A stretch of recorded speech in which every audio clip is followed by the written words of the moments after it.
ಇವತ್ತಿನ special recipe idli ಗುರು famous ಆಗಿರುವಂಥ ತಟ್ಟೆ ಇಡ್ಲಿ. ಖಂಡಿತವಾಗ್ಲೂ ನೀವೆಲ್ಲರೂ ಒಂದು ಸಲ ಆದರೂ ಇಡ್ಲಿ ಗುರುಗೆ ವಿಸಿಟ್ ಮಾಡಿ ಟೇಸ್ಟ್ ಮಾಡಿ ನೋಡಿ. ಅಲ್ಲಿನ ಇಡ್ಲಿ ತುಂಬ ಮೃದುವಾಗಿರುತ್ತೆ, ರುಚಿ ಕೂಡ ಅಷ್ಟೇ ಚೆನ್ನಾಗಿರುತ್ತೆ. ಒಂದು ಇಡ್ಲಿ ಬೆಲೆ 10 ರೂಪೀಸ್ ಅಷ್ಟೇ. ಇಡ್ಲಿ ಗುರುವಲ್ಲಿ ನಾನು ಇಡ್ಲಿ ಮತ್ತು ಕಡಲೆ ಬೀಜ ಚಟ್ನಿ ಪುಡಿನ ಟ್ರೈ ಮಾಡಿದ್ದೆ, ಬಹಳ ಚೆನ್ನಾಗಿತ್ತು. ಸೊ ಅದೇ ರೆಸಿಪಿನೇ ನಾನಿವತ್ತು ನಿಮ್ಮ ಜೊತೆಲಿ ಶೇರ್ ಮಾಡ್ತಾ ಇರೋದು. ಹಾಯ್, ನೀವು ನೋಡ್ತಾ ಇದ್ದೀರಾ ಶಾನ್ ಕನ್ನಡ ಚಾನೆಲ್. ವಿಡಿಯೋ ಇಷ್ಟ ಆದರೆ ಲೈಕ್ ಶೇರ್ ಮಾಡೋದ್ರ ಜೊತೆಗೆ ಚಾನಲ್ಗೆ ಹೊಸದಾಗಿ ವಿಸಿಟ್ ಮಾಡಿದರೆ ಪ್ಲೀಸ್ ಸಬ್ಸ್ಕ್ರೈಬ್ ಮಾಡಿಕೊಂಡು ಪಕ್ಕದಲ್ಲೇ ಬರೋ ಬೆಲ್ ಐಕನ್ನ ಕ್ಲಿಕ್ ಮಾಡಿ ಆಲ್ ಅನ್ನೋ ಆಪ್ಷನ್ನ ಕ್ಲಿಕ್ ಮಾಡ್ಕೊಳ್ಳಿ. ಇದರಿಂದ ನಾನು ಹಾಕುವಂಥ ಪ್ರತಿಯೊಂದು ವಿಡಿಯೋ ನೋಟಿಫಿಕೇಷನ್ ನಿಮಗೆ ಬರುತ್ತೆ. ಮೊದಲು ಅಕ್ಕಿ ನೆನೆಸಿಟ್ಕೊಳ್ಬೇಕು. ನಾನಿಲ್ಲಿ 2 ಕಪ್ ರೇಷನ್ ಅಕ್ಕಿನ ತೊಗೊಂಡಿದ್ದೀನಿ. ನೀವು ಬೇಕಿದ್ರೆ ಇಡ್ಲಿ ಅಕ್ಕಿನೂ ಉಪಯೋಗಿಸ್ಬೋದು. ಈಗ ಇನ್ನೊಂದು ಪಾತ್ರೆ ತಗೊಂಡು ಸೇಮ್ ಅದೇ ಕಪ್ಪಲ್ಲೇ ಅರ್ಧ ಕಪ್ ಉದ್ದಿನ ಬೇಳೆ ಹಾಕ್ಕೊಳ್ತಾ ಇದ್ದೀನಿ. ನೀವು ಬೇಕಿದ್ರೆ ಉದ್ದಿನ ಕಾಳು ಹಾಕ್ಕೊಳ್ಬೋದು. ಉದ್ದಿನ ಬೇಳೆ ಅರ್ಧ ಕಪ್ ತಗೊಂಡ್ರೆ ಸೇಮ್ ಅದೇ ಅಳತೆಯಲ್ಲೇ ಅರ್ಧ ಕಪ್ ಗಟ್ಟಿ ಅವಲಕ್ಕಿ ಹಾಕ್ಕೊಳ್ತಾ ಇದ್ದೀನಿ. ಇದರ ಜೊತೆಗೇ 1/4 ಕಪ್ ಸಬ್ಬಕ್ಕಿ ಹಾಕ್ಕೊಳ್ಬೇಕು. ಅವಲಕ್ಕಿ ಮತ್ತು ಸಬ್ಬಕ್ಕಿ ಹಾಕ್ಕೊಳ್ಳೋದ್ರಿಂದ ನೀವು ಮಾಡುವಂಥ ಇಡ್ಲಿ ಮೃದುವಾಗೂ ಬರುತ್ತೆ, ವೈಟಾಗೂ ಬರುತ್ತೆ. ಸೊ ಅದಕ್ಕೋಸ್ಕರ ಹಾಕ್ಕೊಳ್ಳೋದು. ಈಗ ಅಕ್ಕಿ ಮತ್ತು ಬೇಳೆನ ನೀರು ಹಾಕಿ ಒಂದು 4-5 ಸಲ ಆದರೂ ಚೆನ್ನಾಗಿ ತೊಳ್ಕೊಳ್ಬೇಕು. ನೋಡಿ, ಈ ವಾಟರ್ ಏನಿದೆ ಅದು ಪೂರ್ತಿ ಕ್ಲಿಯರ್ ಆಗಿದ್ರೇ ನೀವು ಚೆನ್ನಾಗಿ ತೊಳೆದಿದ್ದೀರಾ ಅಂತ ಅರ್ಥ. ಆ ರೀತಿ ತೊಳೆಯೋದ್ರಿಂದ ನೀವು ಮಾಡುವಂಥ ಇಡ್ಲಿ ಸ್ಮೆಲ್ ಬರುತ್ತೆ ಅಂತ ಕೆಲವರು ಹೇಳ್ತೀರಾ ಅಲ್ವಾ, ಆ ಸ್ಮೆಲ್ಲೂ ಬರೋದಿಲ್ಲ, ಇಡ್ಲಿ ಕೂಡ ವೈಟಾಗಿ ಬರುತ್ತೆ. ನೋಡಿ, ಈ ರೀತಿ ಚೆನ್ನಾಗಿ ತೊಳೆದಿದ ನಂತರ ಮತ್ತೆ ನೀರು ಹಾಕ್ಬಿಟ್ಟು 4ರಿಂದ 5 ಗಂಟೆ ನೆನೆಸಿಡಬೇಕು. ನೋಡಿ, ಕರೆಕ್ಟಾಗಿ ನಾನಿಲ್ಲಿ 5 ಗಂಟೆ ಅಕ್ಕಿ ಮತ್ತು ಬೇಳೆನ ನೆನೆಸಿಟ್ಟಿದ್ದೆ. ಅಕ್ಕಿ ಬೇಳೆ ಎಲ್ಲ ಚೆನ್ನಾಗಿ ನೆಂದಿರುತ್ತೆ. ಇವಾಗ ಇದನ್ನು ರುಬ್ಕೊಳ್ಬೇಕು. ನಾನಿವತ್ತು ಮಿಕ್ಸಿಯಲ್ಲೇ ರುಬ್ಕೊಳ್ತಾ ಇದ್ದೀನಿ. ನೀವು ಬೇಕಿದ್ರೆ ಗ್ರೈಂಡರಲ್ಲೂ ರುಬ್ಬೋದು ಅಥವಾ ಹೊರಗಡೆ ದುಡ್ಡು ಕೊಟ್ಟು ಬೇಕಿದ್ರೂ ರುಬ್ಬಿಸ್ಕೊಂಡು ಬರ್ಬೋದು. ಮೊದಲು ಉದ್ದಿನಬೇಳೆ, ಸಬ್ಬಕ್ಕಿ, ಅವಲಕ್ಕಿನ ನೆನೆಸಿಟ್ಟಿದ್ವಿ ಅಲ್ವಾ, ಅದನ್ನು ರುಬ್ಕೊಳ್ಬೇಕು. ಸ್ವಲ್ಪ ಸ್ವಲ್ಪ ನೀರು ಹಾಕ್ಕೊಳ್ತಾ ನುಣ್ಣಗೆ ರುಬ್ಕೊಳ್ಳಿ. ಎಷ್ಟು ನುಣ್ಣಗಾಗುತ್ತೋ ಅಷ್ಟು ನುಣ್ಣಗೆ ರುಬ್ಕೊಳ್ಬೇಕು. ಸ್ಟಾರ್ಟಿಂಗಲ್ಲಿ ಪಲ್ಸ್ ಮೋಡಲ್ಲಿ ರುಬ್ಕೊಂಡು ಸ್ವಲ್ಪ ನೀರು ಹಾಕ್ಕೊಳ್ತಾ ಲಾಸ್ಟಲ್ಲಿ ಹೈ ಸ್ಪೀಡಲ್ಲಿ ರುಬ್ಕೊಳ್ಬೇಕು. ನೋಡಿ, ಈ ರೀತಿ ಪೂರ್ತಿ ನುಣ್ಣಗೆ ರುಬ್ಕೊಂಡು ಒಂದು ಮಿಕ್ಸಿಂಗ್ ಬೌಲ್ಗೆ ಹಾಕ್ಕೊಳ್ತಾ ಇದ್ದೀನಿ. ಒಟ್ಟಿಗೆ ಎಲ್ಲ ಹಾಕ್ಕೊಂಡು ರುಬ್ಕೊಳ್ಬಾರ್ದು, ಸ್ವಲ್ಪ ಹಾಕ್ಕೊಳ್ತಾ ರುಬ್ಕೊಳ್ಳಿ. ಉದ್ದಿನಬೇಳೆ ಎಲ್ಲ ರುಬ್ಕೊಂಡಿದ ನಂತರ ಇವಾಗ ಅಕ್ಕಿ ರುಬ್ಕೊಳ್ಬೇಕು. ಅಕ್ಕಿನೂ ಅಷ್ಟೇ ಒಟ್ಟಿಗೆ ಎಲ್ಲ ಹಾಕ್ಕೊಳ್ಬಾರ್ದು. ಸ್ವಲ್ಪ ಅಕ್ಕಿ ಹಾಕ್ಕೊಂಡು ಸ್ವಲ್ಪ ನೀರು ಹಾಕ್ಕೊಳ್ತಾ ಲೈಟಾಗಿ ತರ್ತರಿಯಾಗಿ ರುಬ್ಕೊಳ್ಬೇಕು. ಉದ್ದಿನಬೇಳೆ ರುಬ್ತೀರಾ ಅಲ್ವಾ, ಆ ರೀತಿ ಪೂರ್ತಿ ನುಣ್ಣಗೆ ರುಬ್ಕೊಳ್ಬಾರ್ದು.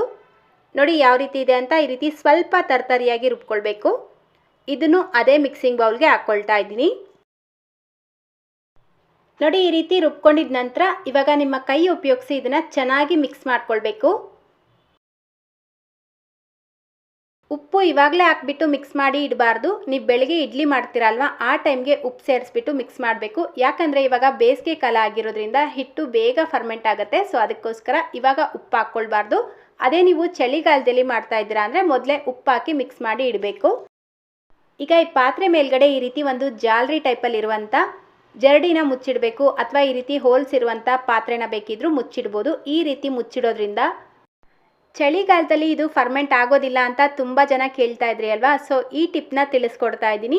ಈ ರೀತಿ ಜಾಲರಿ ಇರುವಂಥ ಪಾತ್ರೆನ ಇದರ ಮೇಲ್ಗಡೆ ಮುಚ್ಚಿಡೋದ್ರಿಂದ ಬಿಸಿಲು ಕಾಲ, ಚಳಿಗಾಲ, ಮಳೆಗಾಲ ಯಾವುದೇ ಟೈಮ್ ಆಗಿದ್ರೂ ದೋಸೆ ಬ್ಯಾಟರ್, ಇಡ್ಲಿ ಬ್ಯಾಟರ್ ಎಲ್ಲ ಫರ್ಮೆಂಟ್ ಆಗೋದಕ್ಕೆ ಇದು ತುಂಬ ಹೆಲ್ಪ್ ಮಾಡುತ್ತೆ. ಸೊ ಈ ಟಿಪ್ನ ಫಾಲೋ ಮಾಡಿ ನೋಡಿ. ಈ ರೀತಿ ಮುಚ್ಚಿಟ್ಬಿಟ್ಟು ಓವರ್ ನೈಟ್ ಇದನ್ನು ಫರ್ಮೆಂಟ್ ಆಗೋದಕ್ಕೆ ಬಿಡಬೇಕು. ನೋಡಿ, ನೆಕ್ಸ್ಟ್ ಡೇ ಬೆಳಿಗ್ಗೆ ನಾನು ತೋರಿಸ್ತಾ ಇದ್ದೀನಿ ಎಷ್ಟು ಚೆನ್ನಾಗಿ ಫರ್ಮೆಂಟ್ ಆಗಿದೆ ಅಂತ. ಈಗ ಇದನ್ನು ಒಂದ್ಸಲ ನಿಧಾನಕ್ಕೆ ಚೆನ್ನಾಗಿ ಮಿಕ್ಸ್ ಮಾಡಿಬಿಟ್ಟು ಇಡ್ಲಿ ಎಷ್ಟು ಮಾಡ್ತಿರೋ ಅಷ್ಟು ಮಾತ್ರ ಬ್ಯಾಟರ್ನ ಒಂದು ಪಾತ್ರೆಗೆ ಹಾಕ್ಕೊಂಡು ಉಳಿದಿರುವಂಥ ಈ ಬ್ಯಾಟರ್ನ ಫ್ರಿಜ್ಜಲ್ಲಿ ಇಟ್ಕೊಂಡು 3-4 ದಿನ ನೀವು ಯೂಸ್ ಮಾಡ್ಕೊಳ್ಬೋದು.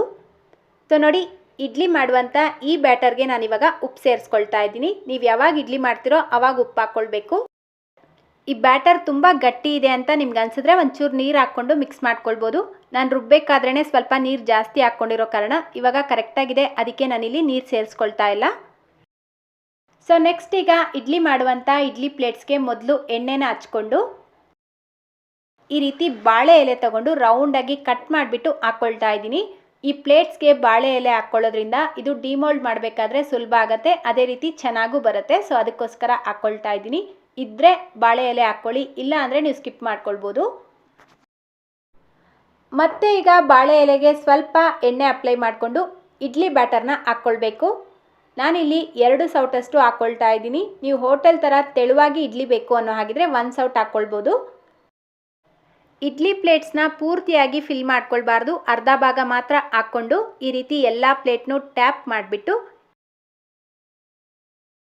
ಇಡ್ಲಿ ಸ್ಟ್ಯಾಂಡಲ್ಲಿ ಇದನ್ನು ಅರೇಂಜ್ ಮಾಡಿಬಿಟ್ಟು ಬೇಯಿಸ್ಕೊಳ್ಬೇಕು. ಸೊ ನೋಡಿ, ಇಲ್ಲಿ ಬೇಯಿಸ್ಕೊಳ್ಳೋದಕ್ಕೆ ನಾನು ಕುಕ್ಕರಲ್ಲಿ ದೊಡ್ಡ ಲೋಟದಲ್ಲಿ 1 ಲೋಟ ನೀರು ಬಿಸಿಗೆ ಇಟ್ಕೊಂಡಿದ್ದೀನಿ. ನೀರು ಈ ರೀತಿ ಚೆನ್ನಾಗಿ ಕುದೀತಾ ಇರಬೇಕು. ಇವಾಗ ನಾವು ರೆಡಿ ಮಾಡ್ಕೊಂಡಿರುವಂಥ ಇಡ್ಲಿ ಸ್ಟ್ಯಾಂಡ್ನ ಇದರೊಳಗಡೆ ಇಟ್ಟು ಲಿಡ್ನ ಕ್ಲೋಸ್ ಮಾಡಿ ಮೀಡಿಯಂ ಫ್ಲೇಮಲ್ಲೇ 10 ರಿಂದ 12 ನಿಮಿಷ ಬೇಯಿಸ್ಕೊಳ್ಬೇಕು. ಅದಕ್ಕಿಂತ ಹೆಚ್ಚಿಗೆ ಬೇಯಿಸಬಾರ್ದು. ಇಡ್ಲಿನ ತುಂಬ ಹೊತ್ತು ಬೇಯಿಸ್ಕೊಳ್ಳೋದು ಅಥವಾ ಕಡಿಮೆ ಉರಿಯಲ್ಲಿ ಬೇಯಿಸೋದು ಈ ರೀತಿ ಮಾಡಿದಾಗಲೇ ನೀವು ಮಾಡುವಂಥ ಇಡ್ಲಿ ಗಟ್ಟಿ ಆಗುತ್ತೆ. ಸೊ ಮೀಡಿಯಂ ಫ್ಲೇಮಲ್ಲಿ ಇಟ್ಕೊಂಡು ಬೇಯಿಸ್ಕೊಳ್ಳಿ. ನೋಡಿ, ಕರೆಕ್ಟಾಗಿ 12 ನಿಮಿಷ ಆದಮೇಲೆ ನಿಮ್ಮ ಕೈನ ಒದ್ದೆ ಮಾಡಿಬಿಟ್ಟು ಇಡ್ಲಿನ ಮುಟ್ಟು ನೋಡಿ. ಕೈಗೆ ಅಂಟ್ಕೊಳ್ತಾ ಇದೆ ಅಂತ ನಿಮ್ಗೆ ಅನಿಸಿದ್ರೆ ಇಡ್ಲಿ ಬೆಂದಿಲ್ಲ ಅಂತ ಅರ್ಥ. ಇನ್ನೂ 1-2 ನಿಮಿಷ ನೀವು ಬೇಯಿಸ್ಕೊಳ್ಬೇಕಾಗತ್ತೆ. ನನಗಿಲ್ಲಿ ಕರೆಕ್ಟಾಗಿ ಇಡ್ಲಿ ಬೆಂದಿದೆ. ಸೊ ಈಗ ಇದನ್ನು ಇಮಿಡಿಯೇಟಾಗಿ ಆಚೆ ತೆಗೆದು ಸ್ವಲ್ಪ ಹೊತ್ತು ತಣ್ಣಗಾಗೋದಕ್ಕೆ ಬಿಟ್ಟು ನಂತರ ನೀವು ಡಿಮೋಲ್ಡ್ ಮಾಡ್ಕೊಳ್ಬೇಕು. ನೋಡಿ, ಸ್ವಲ್ಪ ಬಿಸಿ ಇದೆ. ಇವಾಗ ಇದನ್ನು ಡಿಮೋಲ್ಡ್ ಮಾಡ್ಕೊಳ್ಬೇಕು.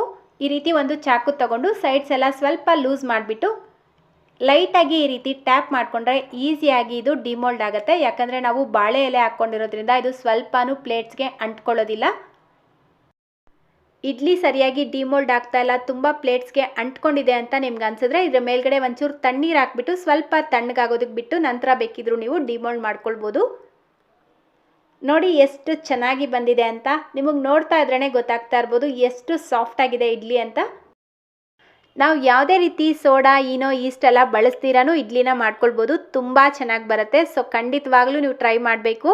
ಈಗಾಗಲೇ ನಮ್ಮ ಚಾನಲಲ್ಲಿ ಸುಮಾರು ಇಡ್ಲಿ ರೆಸಿಪಿಗಳನ್ನ ನಾನು ಶೇರ್ ಮಾಡಿದ್ದೆ. ಆ ವಿಡಿಯೋಗಳನ್ನು ನೀವು ತುಂಬ ಇಷ್ಟಪಟ್ಟಿದ್ದೀರಾ. ಖಂಡಿತ ಈ ವಿಡಿಯೋನು ನಿಮ್ಗೆ ಇಷ್ಟ ಆಗುತ್ತೆ ಅಂತ ಅಂದ್ಕೊಂಡಿದ್ದೀನಿ. ನೆಕ್ಸ್ಟ್ ಈಗ ಚಟ್ನಿ ಪುಡಿ ಮಾಡ್ಕೊಳ್ಳೋಣ.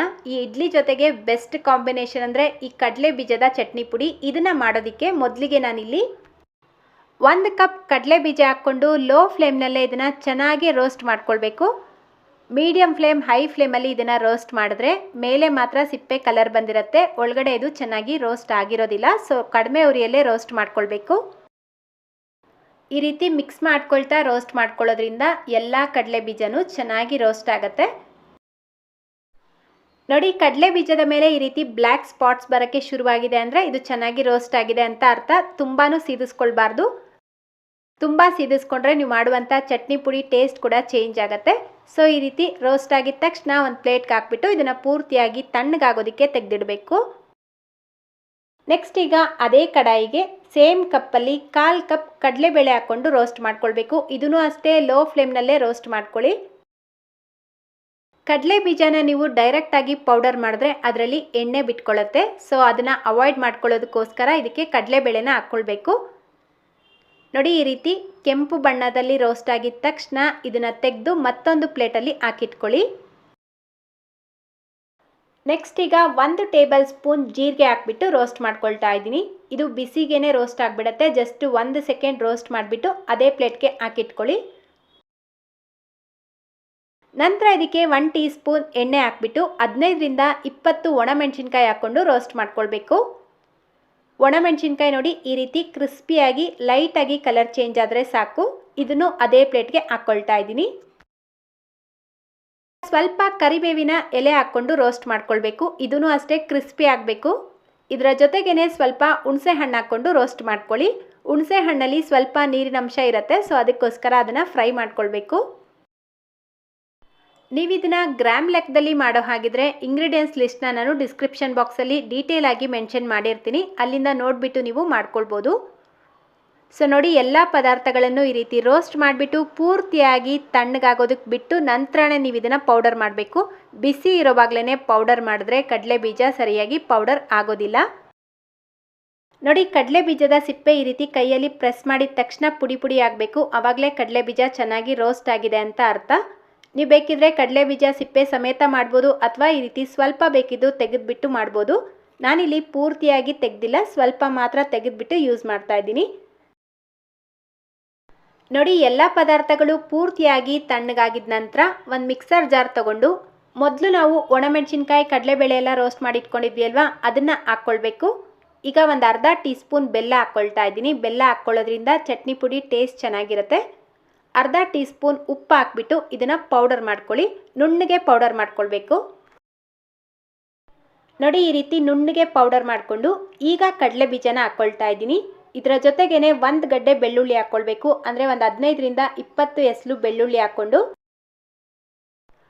ಇವಾಗ ಇದನ್ನು ಪಲ್ಸ್ ಮೋಡಲ್ಲಿ ರುಬ್ಕೊಳ್ಬೇಕು. ಅಂದರೆ ಆನ್ ಆಫ್ ಮಾಡ್ಕೊಳ್ತಾ ರುಬ್ಕೊಳ್ಳಿ. ಆವಾಗ ಇದು ಚೆನ್ನಾಗಿ ಪೌಡರ್ ಆಗುತ್ತೆ.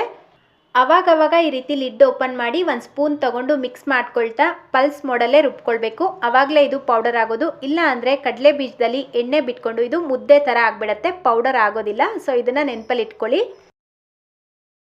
ಸೊ ಇದನ್ನು ಯಾವುದೇ ಕಾರಣಕ್ಕೂ ಹೈ ಸ್ಪೀಡಲ್ಲಿ ಪೌಡರ್ ಮಾಡ್ಕೊಳ್ಬಾರ್ದು.